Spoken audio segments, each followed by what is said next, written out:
Hey everybody, 3 Drinks Down. I'm Nate. I'm James. And today we have Heaven Hill Select Stock for you. Well, for us, but for you. Mostly for us.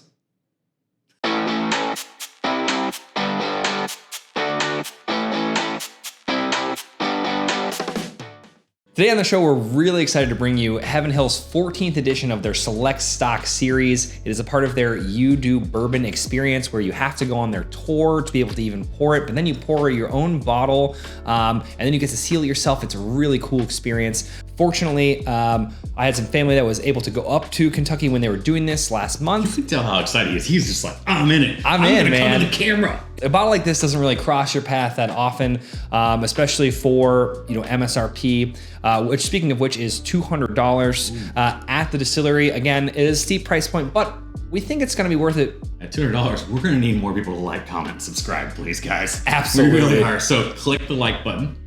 Yep. Comment. And subscribe. Hey, subscribe. Yeah, please do. Thank you, guys. It means the world to us. It's easy. It's free for you. And we're going to keep bringing you content as long as you guys enjoy it. Thank you. Absolutely. Absolutely. Let's get back into this. This thing is the 14th edition, as I said before. It's 132.3 proof, so it is barrel proof. It is also 14 years old. Kind of see what they did there. 14th edition, 14 years old. I don't know. But there's one thing that's a little different. It was aged in tapered stave barrels. Again, described as being diamond shaped. I imagine it's something where basically it enhances the amount of stave that is available, meaning more surface area, meaning more wood contact, meaning more wood flavor. I love this Diamond Dallas Page. Wow, that's where we're going. Well, I mean, that's what you said, right? It was Diamond Dallas Page, like Diamond Cutter? Yeah. Okay. Anyways, so the one thing about this was also aged in Parker Beam's favorite warehouse, or said to be anyways, Warehouse Y. It was 26 total barrels that were blended, again, but it is barrel proof, 132.3, 14 years. Really, really excited to get into this thing. Want to just dive in? Okay, we don't usually start this way. We usually start with the nosening, or nosing, as other people like to call it. The nosening. But you gotta see this thing.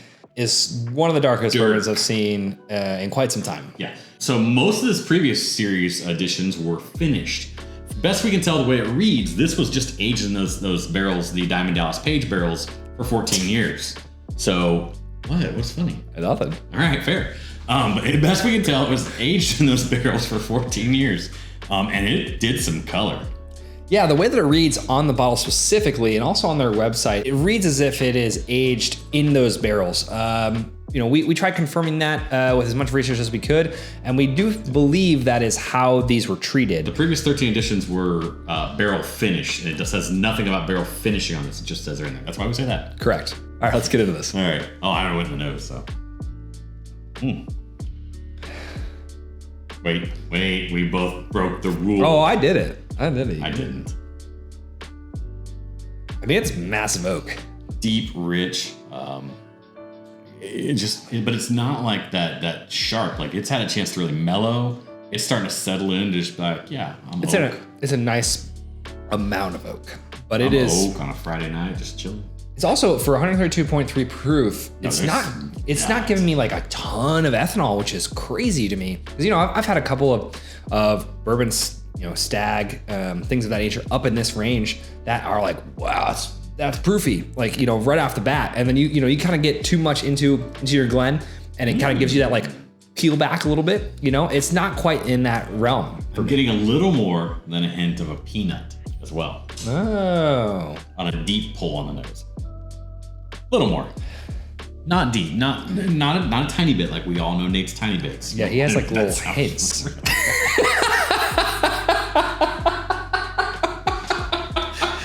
That's one of those things where your brain gets ahead of your mouth. Or no, excuse me, other way around. Your mouth gets ahead of your brain.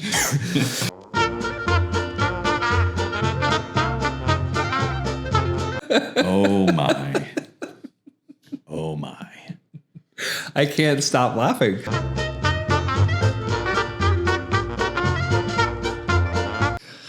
Woosah. Back to this. Oh, cranberry.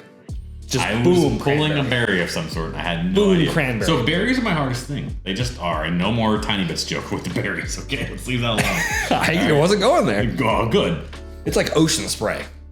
I don't get that strong, but there's definitely It's that fruit. crazy to me. I get more of like a darker. How I didn't pull it out before. Cranberry. Wow. You know, the weird part is I'm not pulling a huge sweet note off this. No.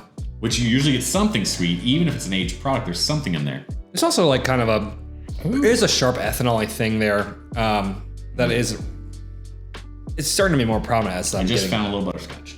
Just a baby little butterscotch. That's a teeny bit, not a tiny bit. The difference. That's what sweetness I'm pulling, and you can't take me away from that. I want to spend more time in this because I just feel like there's a lot going Let's on. go. But I also really just want to drink it. So Well, you can always let it immerse your palate yeah, let's do that. and then come back to the nose a few minutes later. We did forget one thing earlier, though. We did. There was something unique with this bottle, and we think it has to do with the fact that it was the You Do Bourbon experience, not the You Do You experience. That's an entirely different thing. This bottle was not actually corked. It is a screw cap, as I struggle to get it off. It is a screw cap. We just opened it earlier, literally to pour this before the episode, and I was very surprised. Oh, let's get into it. Anyway. Oh. Whoa. That's a lot going on. That's a lot to unpack. Oh man. I'm gonna have to have a second sip there because I'm just processing, and it hit me everywhere back to even like the mid to back palate with some heat. Yeah. But it wasn't overwhelming. But the whole is still going. Yeah. Wow. And there is a bit of nuttiness on that. For sure. Man, wow. That's the first thing that comes out of my side tongue and jaws a little bit, a little nuttiness, but I still get this kind of almost cinnamon-like pop off the front of the tongue. It comes across to me in this one particularly like the heat is masquerading as the cinnamon. You know what I mean? Because it follows through. Normally the heat for me dies before it hits mid palate. Right. And this one carries through, which tells me there's a little more butt to this, or ass, however you want to say it, than it lets on. Oh man, now I get like on the nose, and after I've drank it, I get like a lemon parfait, or like a lemon donut. Really cool. I go with you on the donut. Now the faintness of the lemon for me is there is a rindy quality of something, but I'm not pinning lemon on it. That's fair. I'm pinning it more orange actually, which is weird. So Yeah, I usually am the one who gets orange a lot. As I the don't. citrus, So I think I'm as the chasing citrus you. one. Like we're finding out some similarities and differences where we can sync up there. So that's what's cool about all this, guys. Right? Like, listen, James and I have drank bourbon probably 50 times together, besides the show and everything else. And he and I still haven't quite figured out each other's palates. But I think this is a great example where when he picks up orange, I'm usually behind him on it. He's picking up lemon and I'm picking up orange. Right. So I think we can find some similarities here. Or James is wrong. It's fine. I'm usually wrong. This definitely, when you come back to the nose, and this is such a weird statement to say, this reminds me it is 14 years old. Yes, it is old. You can taste and smell products sometimes. It's like, okay, that's old, but it's just over oaked, or it's And this is not over oaked. Not at all. By any means. It's like the perfect amount of oak. And so I think if we'd have been honest with ourselves, when we're talking about this before the show, because we go over some of the facts and figures on these things, we don't look at the tasting notes necessarily because we want to. We refrain from that. But we look at this and we thought tapered state barrel, because there might be more contact, we thought that might really express an oak character. And I think it just really played with the tannins in a way that was different. It didn't overexpress. Right. Yeah, I would agree.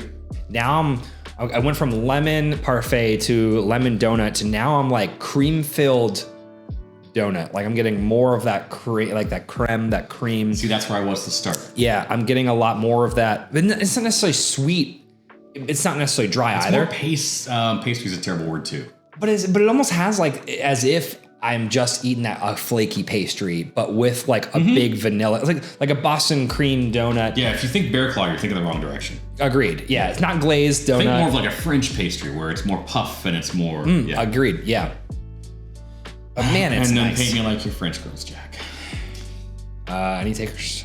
No, please don't. If you email us, I'm not sure how we'll react. Please email us. Yes. About that. But come back to the nose again. I'm still on orange. I'm stuck on orange. I'm sorry. You can't talk me off of it.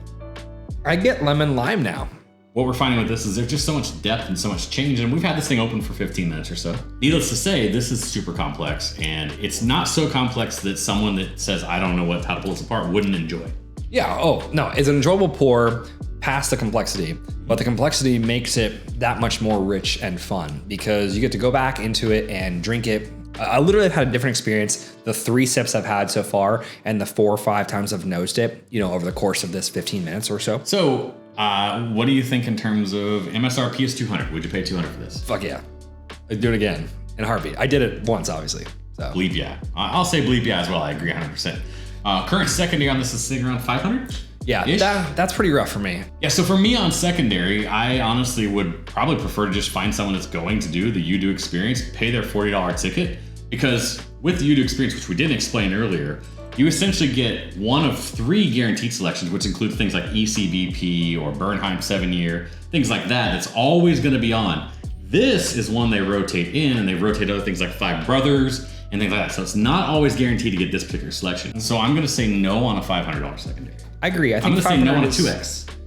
I love this. $400. It's just steep. I struggle to pay that price for anything realistically, but here's the thing, you're not going to find this in a bar. That's the other challenge you have with this. Like we could always tell you, I wouldn't pay 2X, but your mileage may vary, go try it at your favorite watering hole, right? But you're not going to be able to do that with this. Yeah, sometimes you're going to be able to find BTAC stuff and other things like that are going to be that expensive, or even more than that. Even Pappy, you can find that stuff in the wild and you'll be able to pay a lot less money per ounce, obviously, than you would for a full bottle in secondary. But yeah, Nate's right. You're not going to find this bottle, so secondary is going to be your only bet if you don't go to Kentucky. Or go pick it up for me, bro. Right. That's it. Yeah. So it's tough for me to say I wouldn't pay 2X because this is excellent. Like I don't want to pretend and give you the wrong example. What would I give this in terms of Nates? I'd go 4 1/4 Nates on this. I think this is an excellent product. I think the price to get in is going to scare a lot of people away, and rightfully so.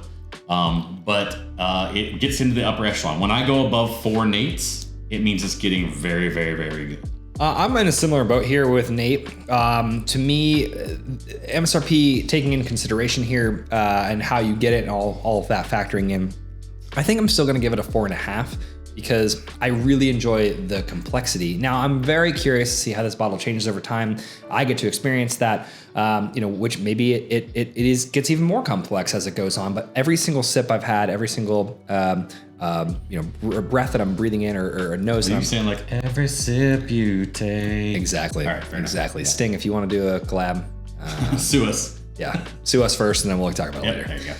With all that being said, I really do think that the 4.5 is reasonable only because of the complexity and that depth that it has, because it changes your experience with every sip, which for me just kind of bumps it up that extra, quarter. Yeah, so I went 4 1/4 Nates. He went 4.5 Jameses. We are 3 drinks down, and this was a review for you. Fall back, fade away, say what you want to say.